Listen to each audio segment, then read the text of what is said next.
Hebron Ministries. மேலும் நீ அவர்களுக்கு அறிவிக்க வேண்டிய பிரமாணங்களாவன எபிரேயரில் ஒரு அடிமையை கொண்டாயானால் அவன் 6 வருஷம் சேவித்து 7ஆம் வருஷத்திலே ஒன்றும் கொடாமல் விடுதலை பெற்று போக கடவன். ஹல்லேலூயா. அது 4 காரியங்களை இன்றைக்கு நம்ம கற்றுக்கொள்ள போகிறோம். ஒன்று என்னென்னா, அதில் பார்க்கும் பொழுது இந்த செய்தியுடைய தலைப்பு என்னென்னா, கேரண்டீட் பிளஸ்ஸிங், உறுதியான ஆசீர்வாதம். அப்படியே சொல்லுங்கள், ஆண்டவர் எனக்கு உறுதியான ஆசீர்வாதத்தை வச்சுருக்கார். கேரண்டீட். ஹல்லேலூயா. சாப்பப்புறம் கேரண்டி அப்படின்னு போடுறான் பாரு. அது போல உறுதியான ஆசீர்வாதத்தை கர்த்தர் எனக்கும் என் குடும்பத்திற்கும் வைத்திருக்கிறார். ஹல்லேலூயா, ஹல்லேலூயா. 1, பிரிவிலேஜ் ஆஃப் சர்வன்ட், ஊழியக்காரருடைய ஸ்லாக்கியம், இல்லைன்னா வேலைக்காரர், இல்லைன்னா அடிமை. 2வது காரியம் பிரிவிலேஜ் ஆஃப் ஃபேமிலி. ஆண்டவர் அந்த ஊழியக்காரன் திருமணமாகி போச்சுன்னா, அந்த வேலைக்காரன் அந்த அடிமைக்கு திருமணமாகி போச்சுன்னா, அந்த திருமணமான அந்த குடும்பத்தை தேவன் அவர்களுக்கு ஒரு ஸ்லாக்கியத்தை தேவன் வச்சிருக்கிறாரு. 2வது காரியம். 3வது காரியம் பிரிவிலேஜ் ஆஃப் ஃபெலோஷிப். அப்படின்னா அந்த குடும்பத்தை ஆண்டவர் தேவன் என்ன செய்கிறார், அந்த எஜமானனுடைய எந்த இடத்துல வேலை செய்கிறானோ அந்த வேலை செய்கிற எஜமானின் குடும்பத்தோடு கூட சேர்த்து விடுகின்றார். ஹல்லேலூயா. 4வது காரியம் பிரிவிலேஜ் ஆஃப் கான்சிக்ரேஷன். அந்த அடிமையை அவர்கள் என்ன பண்ணுறான், கடைசியில் அந்த அடிமை என்ன பண்ணுறான், பிரதிஷ்டை பண்ணப்படுகின்றான். உங்களை என்னையும் கர்த்தர் என்ன பண்ணுறாரு, பிரதிஷ்டை பண்ணி விடுகிறார். இந்த கதையெல்லாம் நமக்கு சூட்டாது பாரு. அந்த எஜமான அந்த குடும்பம் அப்படியே கருத்து நம்முடைய குடும்பமாக கர்த்தர் மாற்றிட்டார். அதுபோல் நீங்கள் உங்கள் எண்ணங்கள் நல்லா இருந்துச்சுன்னா கர்த்தர் உங்களை எஜமானாகவும் வச்சுருப்பார்.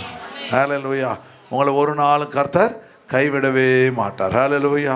சரி, அப்போது அந்த குடும்பம் என்ன பண்ணுது, அவனுக்கு சொந்த குடும்பம், எஜமானனுக்கு சொந்த குடும்பமாய் மாறிவிடுகிறது. ஆதியாகமத்தின் புத்தகம் 14ஆம் அதிகாரத்தில் வாசிக்கும் பொழுது அங்கே ஆபிரகாமுக்கு 318 வேலைக்காரர்களுக்கு அவர்கள் அந்த அவனுடைய குடும்பத்தில் பிறந்தவர்கள் வெளியில் அவன் கொண்டு வரான். அடிமைகள் போல இருக்காங்க. அந்த குடும்பத்தில் அந்த 318 கொண்டு போய் ராஜாக்களை அவன் முறியடிக்கின்றான். கர்த்தர் பார்க்குறாரு. இந்த 318 பேரையும் அவன் என்ன பண்ணுறான், சாதாரணமாக நினைக்கல. அவனுக்கு குழந்தையே இல்லாதனால அந்த 318 பேர் தன்னுடைய சொந்த பிள்ளைகளை போல அவர்களை நடத்துகிறான். ஆண்டவர் உங்களுக்கு ஒரு பிஸ்னஸை கொடுக்குறாரு, வேலை ஸ்தலத்தை கொடுக்குறாருன்னா உங்களுக்கு கீழே வேலை செய்கிறவங்களை என்ன நினைக்கணும், ஒரு நாள் ஒரு வேலைக்காரனாக பார்க்கக்கூடாது. அவர்கள் உதவி செய்ய அனுப்பினார்கள், ஆண்டவர் அனுப்பிச்சார் அப்படின்னு நினைக்கணும். அவங்க தவறு செய்யும்போது கண்டிக்கணும், திட்டணும். அது விட்டுனா அப்புறம் துளுத்துறோம். ஆனால் என்ன பண்ணணும், தவறு செய்யும்போது தப்பு கரெக்டாக கண்டிக்கணும். அதே சமயத்தில் அன்பு பாராட்ட வேண்டும்.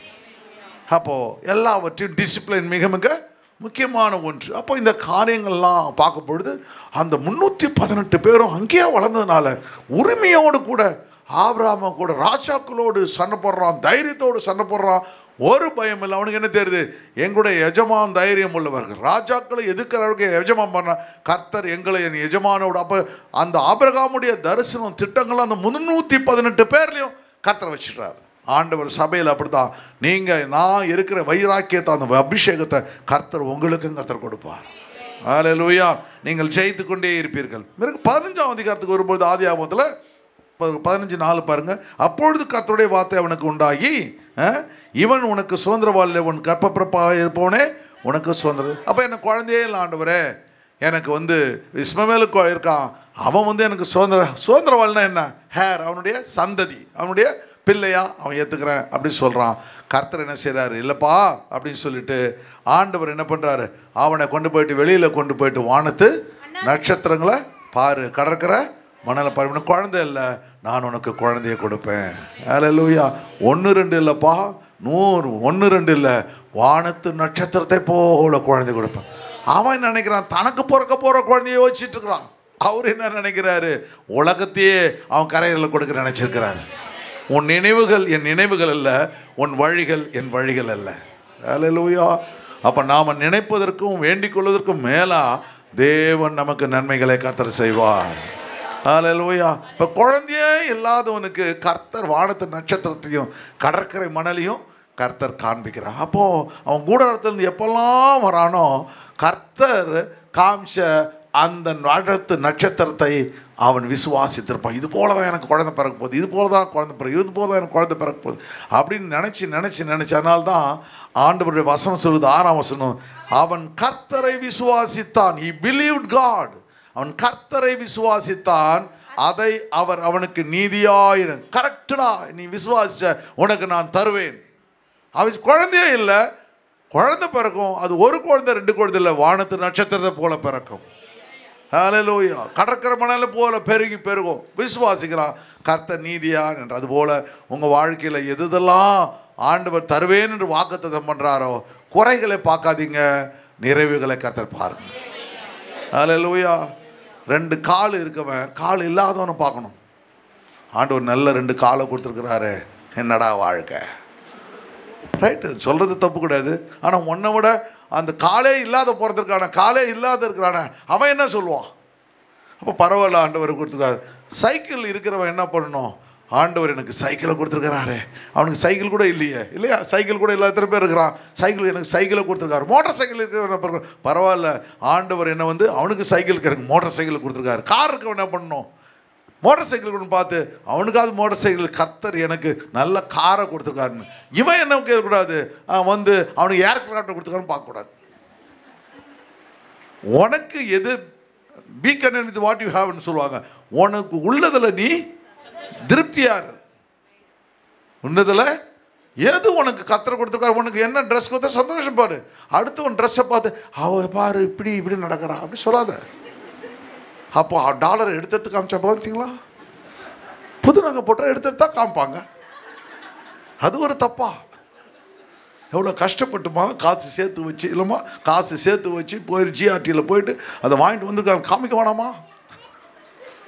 4 தடவை எடுத்து காமிப்பாங்க, அப்படியே சரி பண்ணுவாங்க. புரிஞ்சுக்கணும், புது நகை போட்டிருக்கீங்களா, கர்த்தர் உன்னை ஆசீர்வதிப்பாராக. நீ இன்னும் வானத்து நட்சத்திரம் போட உடம்பு முழுவதும் போட்டுக்கொள்வாயாக, பிறகு சபைக்கு கொடுப்பாயாக. அது கடைசியில் முடிச்சிடணும். ஹல்லேலூயா, ஹல்லேலூயா. நான்லாம் அந்த நாட்களில் சர்ச்சில் இருக்கும்பொழுது அந்த பாஸ்டர் சேர் இல்லை, அந்த பாஸ்டர் எழுதுறாரு, சொல்கிறாரு 5 சேர் நீங்கள் டொனேட் பண்ணுங்கள், 10 சேர் டொனேட் பண்ணுங்கள் அப்படின்னு எழுதுறாரு. கடைசியில் நம்ம 1 சேரு 3 சேரு 5 சேரு 10 சேரு பண்ண எழுதுங்கன்னா அந்த லிஸ்ட்டில் எழுது அவங்க டிக் பண்ணி கொடுங்கன்னு சொன்னார். நான் என்ன பண்ணேன், 10 சேரை அடிச்சுட்டு 100 சேர்னு எழுதினேன். ஹல்லேலூயா, ஹல்லேலூயா. 10,000 ரூபாய் காணிக்கை வரும், 5,000 2,000 போட்டு 10,000 போட்டுருந்தார். 10,000 அடிச்சு 1 லட்சம்னு எழுதினேன். கர்த்தர் எனக்கு 10 லட்சத்தை கொடுத்தார், 100 லட்சத்தை கொடுத்தார், கோடியாக கொடுத்தார். ஹல்லேலூயா. ஆண்டவருக்கு நம்ம கொடுக்கும்பொழுது ஒரு நாளும் நம்ம தரித்திரம் ஆகவே மாட்டோம். சிஸ்டர் அழகாக சாட்சி சொன்னாங்க, நான் டயத்தில் உண்மையாக இருக்கேன், கர்த்தர் என்னை கைவிட மாட்டார் என்று விசுவாசிக்கிறேன். அதுதான் விசுவாசம். ஒரு நாள் கைவிட முடியாது. 7 வருஷங்கள் யோசிச்சு பாருங்க, திடீர்னு எல்லாத்தையும் பிளாக் பண்ணாங்க, ஃப்ரீஸ் பண்ணாங்க. 7 வருஷங்கள் கர்த்தர் நடத்தினார். ஹல்லேலூயா. அதுபோல் உங்களை நடத்துவார், உங்கள் குடும்பத்தை நடத்துவார். நீங்கள் ஒரு நாளும் மனமுறிவு அடைவதில்லை. ஹல்லேலூயா. கர்த்தர் உங்களை கொண்டு பெரிய காரியங்களை கர்த்தர் செய்ய வல்லமை உள்ளவராக இருக்கிறார். அவன் விசுவாசித்தான், அதை அவருக்கு நீதியாய் எண்ணினான். நான் விசுவாசிக்கிறேன், கர்த்தர் அதை நீதியாய் எனக்கு மாற்றி சொல்லுங்க. ஹல்லேலூயா. அப்புறம் என்ன பண்ணுறாரு பார்த்தீங்கன்னா, அந்த அடிமை அப்போ வானத்து நட்சத்திரங்களை போல மாறுன்னு சொல்கிறார். அப்புறம் 17ஆம் வசனம், அங்கே 13ஆம் வசனத்தில் என்ன சொல்லுது பார்த்தீங்கன்னா, நீ உன் வீட்டில் பிறந்த பிள்ளையும், யாரு வீட்டில் பிறந்த பிள்ளைங்க எல்லாம் பிள்ளையும் உன் பணத்திற்கு கொல்லப்பட்ட. அப்போ இந்த 318 பேர், இஸ்மவேலு, அதுக்கப்புறம் யாரு, ஈசாக்கு, இவங்கெல்லாம் வீட்டில் பிறந்த பிள்ளைங்க. பணத்துக்கு கொல்லப்பட்ட நிறைய அடிமைகள் இருக்காங்க. உன் வீட்டில் பிறந்த பிள்ளையும் உன் பணத்திற்கு கொல்லப்பட்ட அடிமைகள் அவங்ககிட்ட இருக்கிறாங்க. அடிமைகளும் விருத்த சேதனம் பண்ணப்பட வேண்டும். அப்போ என்ன நடக்குது பார்த்தா, தன் பிள்ளைகளுக்கு இருக்கிற இந்த ஸ்லாக்கியத்தை அடிமையானவனுக்கு கொடுத்து விடுகிறார். உங்களுக்கு எனக்கும் கர்த்தர் அந்த இஸ்ரவேலருடைய ஆசீர்வாதங்களை உங்களுக்கு எனக்கு கர்த்தர் கொடுத்து, காட்டு ஒலிவ மரம் ஆகிய நாம சுய ஒலிவ மரத்தில் கர்த்தர் நம்ம இணைத்து விடுகிறார். ஹல்லேலூயா. அவர்களுக்கு என்ன ஆசீர்வாதத்தை சுதந்திரத்தை வச்சிருந்தாரோ அத்தனை ஆசீர்வாதம் புறஜாதியாக நாமும் சுதந்திரிக்க கர்த்தர் செய்து விடுகிறார். ஹல்லேலூயா. அப்போ எல்லாருக்கும் அந்த திட்டங்கள் நிறைவேறுதான் பார்க்க முடியும். பிறகு என்ன செய்றாரு? இப்படி என் உடன்படிக்கை சொல்றாரு. அப்போ ஆபிரகாம் ஈசாக்கோடு உடன்படிக்கை பண்ண தேவன் அங்கிருந்த அடிமைகளுக்கும் உடன்படிக்கை பண்ணிடுறாரு. அந்த வீட்டில் பிறந்த பிள்ளைகளுக்கும் தேவன் என்ன பண்றாரு? உடன்படிக்கை செய்து விடுகிறார். ஹல்லேலூயா. அதுபோல யாரெல்லாம் சபைக்கு வந்தீங்களோ உங்கள் ஒவ்வொரு மேலும் கர்த்தர் ஒரு உடன்படிக்கை கர்த்தர் செய்து விடுகிறார். அப்புறம் நீங்கள் அடுத்தது என்ன செய்யணும்? இப்போ 1 2 3 வருது பாருங்க. அப்புறம் முதல்ல பார்த்துக்க வீட்டில் பிறந்த, அதுக்கப்புறம் என்ன பண்ணுறாங்க? அவர்களை என்ன பண்ணுறாங்க? அவர்கள் ரெண்டாவது காரியம் என்ன பண்ணும்போது அவனுக்கு குழந்தைகளை கர்த்தர் வானத்தை ரட்சித்த. மூணாவது என்ன பண்ணுறாங்க? அவங்க அவர்கள் அந்த புறஜாதியெல்லாம் கர்த்தர் விருத்த சேதனம் பண்ண வச்சிடுறாரு. நாலாவது என்ன பண்ணுறாருன்னா அவர்களுக்கு கற்பனைகளை கற்றுக் கொடுக்கின்றார். வசனம் பாருங்க, 18ஆம் அதிகாரம் 19ஆம் வசனம் பாருங்க. 18ஆம் அதிகாரம் 19. கர்த்தர் ஆபிரகாமுக்கு சொன்னதை நிறைவேற்றும் அளவும் தன் பிள்ளைகளுக்கும் தனக்கு பின்வரும் சந்ததிக்கு இருக்கும் தன் பிள்ளைகளுக்கு.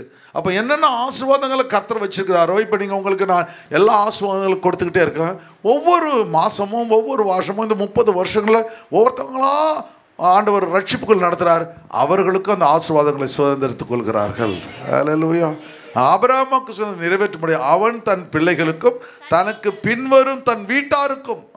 யாரெல்லாம் வீட்டில் வரீங்களோ அப்போ சபைக்கு யார் அவர்கள் அத்தனை பேருக்கும் நீங்கள் நீதியும் நியாயத்தையும் செய்து கர்த்தருடைய வழியை காத்து நடவுங்கள் என்று கட்டளையிடுவான் என்பதை அறிந்திருக்கிறேன். ஹல்லேலூயா. அப்போ உங்கள் மேலே வச்ச ஆசீர்வாதம் என்ன நடக்கணும்னா உங்கள் வர பின் சந்ததிக்கு போக வேண்டும். உங்கள் பிள்ளைகளுக்கு உங்கள் வீட்டில் வரவங்களுக்கெல்லாம் நீங்கள் கற்றுக் கொடுக்க வேண்டும். ஹல்லேலூயா. அவ்வளோ பெரிய திட்டங்களை கர்த்தர் வைத்திருக்கிறத குடும்பமான வரும்பொழுது ரெண்டாவது ஃபேமிலியாக கர்த்தர் மாற்றி விடுகிறார். மூன்றாவது காரியம் privilege of the fellowship. Privilege 21ஆம் வசனம் பாருங்க.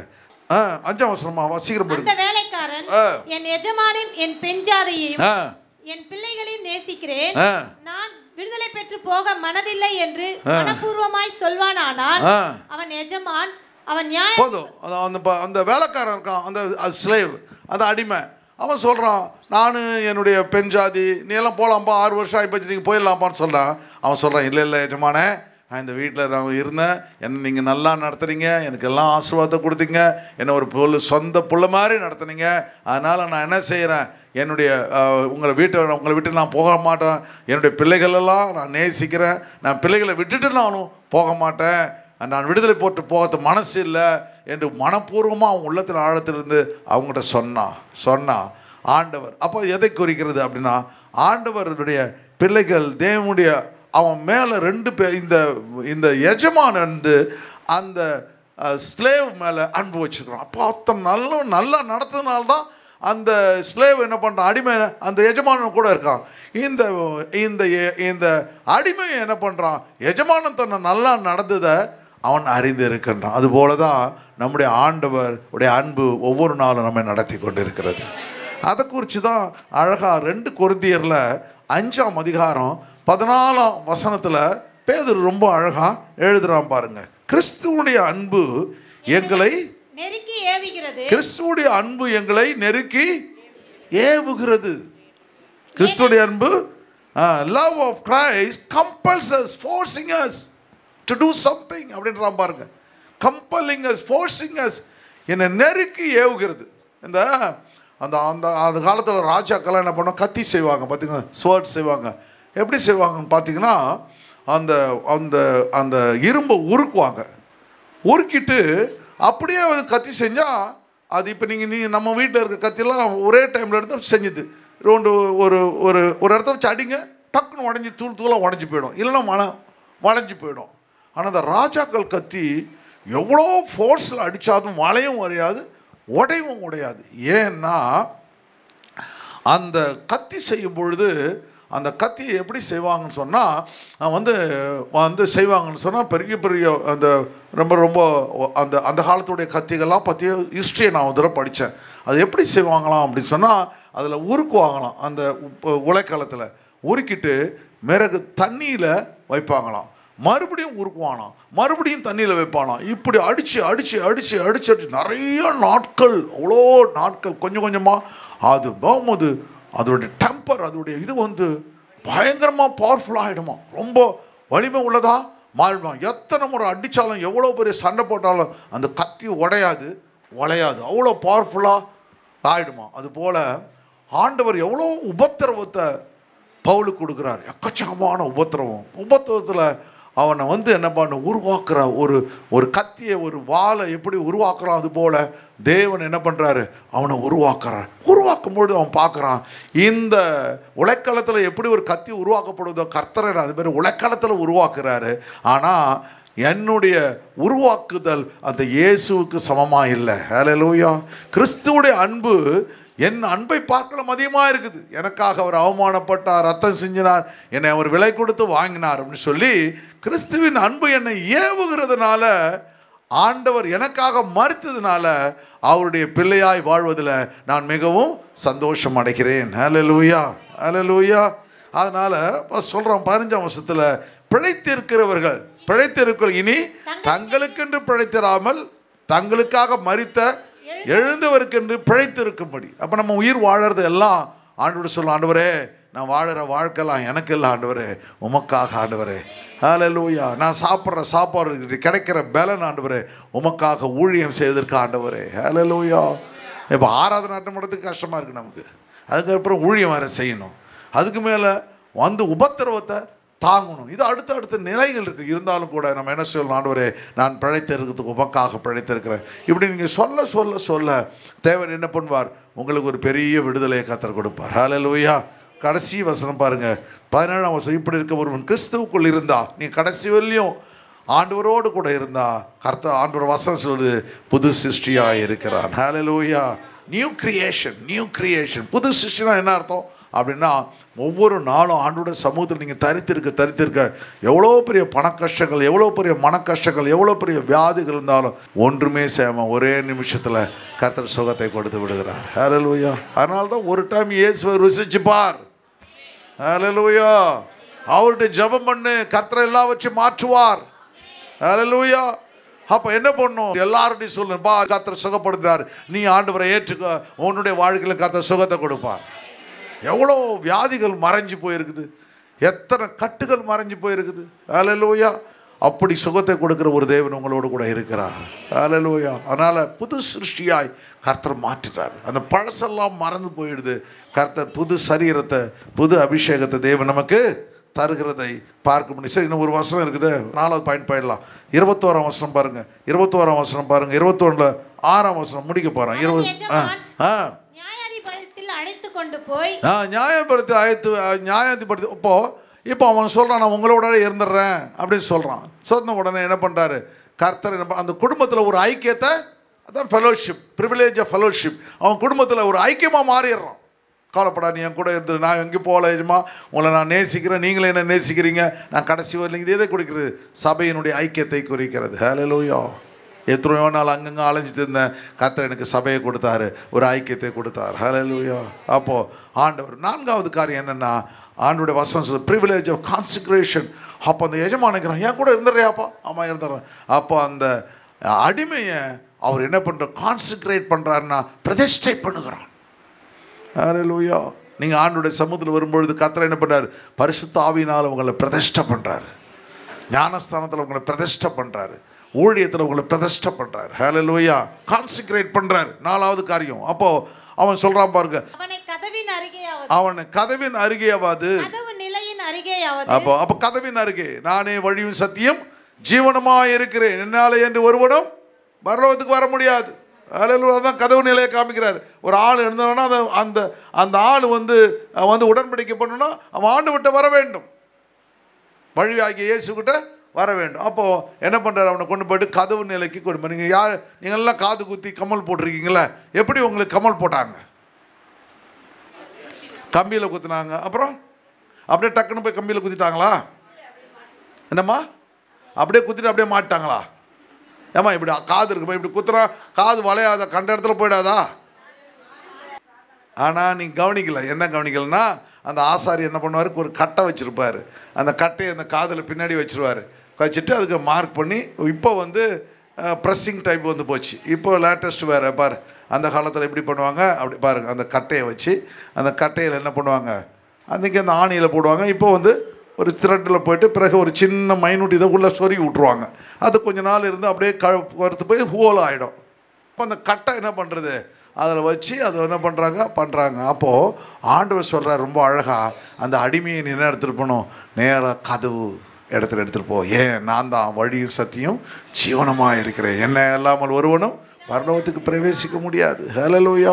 அங்கே போயிட்டு அந்த கதவுல வச்சு, அந்த கதவு மேலே வச்சு அந்த ஹோலை போட்டு, இப்போ இவன் கட்டையை வச்சு பண்ணுறான். அந்த நாட்களில் கடவுளுடைய திட்டம் எபிரேயர்கள் என்ன பண்ணுவாங்க, தன்னுடைய வீட்டு நிலைகளில் போயிட்டு வச்சு அந்த ஹோல்ஸை போட்டு அந்த காதை குத்துவார்கள். அப்போ குத்தும் பொழுது என்ன வருது, ரத்தம் வருகிறது. அங்கே ஒரு உடன்படிக்கையை கர்த்தர் செய்கிறார். ஹல்லேலூயா. அது எஜமானனுக்கும் அந்த வேலைக்காரனுக்கும் அந்த அடிமைக்கும் ஒரு உடன்படிக்கை அங்கே நிறைவேறுகிறது. அப்படியே என்ன உடன்படிக்கை எதுக்கு குத்தப்படுகிறதுன்றா, அவன் இனிமே என் சத்தத்துக்கு கீழ்ப்படிவான். ஹல்லேலூயா. அதனால தான் கர்த்தர் 2 காதை கொடுத்துருக்காரு, 2 கண்ணை கொடுத்தாங்க. ஏன் 2 கண்ணு 2 காது அப்படின்னா, சாட்சியாக இருப்பதற்காக. ஹல்லேலூயா. யோபின் புஸ்தகம் 33ஆம் அதிகாரம் 15-16 வாசிங்க, உங்களுக்கு புரியும், இன்னும் நல்லா புரியும். கன நித்திரை மனுஷன் மேல் இறங்கி அவர்கள் படுக்கையின் மேல் அமர்ந்திருக்கையிலே அவன் ராக்காலத்து தரிசன சொப்பனத்திலே மனுஷனுடைய செவிக்கு தாம் செய்யும் காரியங்களை வெளிப்படுத்தி. ஹல்லேலூயா, ஹல்லேலூயா. சில சமயத்தில் கர்த்தர் என்ன செய்கிறாரு, ஒரு மனுஷன் அவனுடைய வாழ்க்கையில் அவன் தேவ திட்டங்களை நிறைவேற்றுவதற்கு அவன் பிஸியாக இருப்பான், போயிட்டு வருவான். கர்த்தர் நித்திரையில், கனநித்திரையில் சொப்பனங்களை காண்பித்து அந்த சொப்பனங்களில் அவன் செவிக்கு நடக்க போகிற காரியங்களை வெளிப்படுத்தி அதை அவருக்கு வரும் தண்டனையாலே முத்திரை போட்டு, ஹல்லேலூயா, என்னென்ன நடக்க போகுது என்பதை கர்த்தர் என்ன பண்ணுறாரு, சொப்பனங்களில் தன் காதுகளிலே வெளிப்படுத்துகிறார் என்று சொல்லி யோபு எழுதுகிறான். சங்கீதக்காரன் என்ன எழுதுறான்னா, 40ஆம் அதிகாரம் 6-8 பாசிங்க. 40ஆம் அதிகாரம் 4-8, பலியையும் நீர் விரும்பாமல் என் செவிகளை திறந்தீர். ஹல்லேலூயா. சங்கீதக்காரனாகிய தாவீது எழுதும்போது ரொம்ப அழகாக எழுதுறான், பலியும் காணிக்கை நீ விரும்பாமல் என் செவிகளை திறந்தி சர்வாங்க தான பலியும் பாவ நிவாரண பலியும் நீர் கேட்கவில்லை. அவன் தரிசனத்தை பார்க்கும் பொழுது அவன் தன்னை நினைச்சு எழுதுறான். ஆனா ஆண்டவராக இயேசு கிறிஸ்துவை குறித்து அவன் தத்ரூபமாக எழுதுகின்றான். ஹல்லேலூயா. தத்ரூபமாக எழுதுறான் புத்தக சுருளிலே.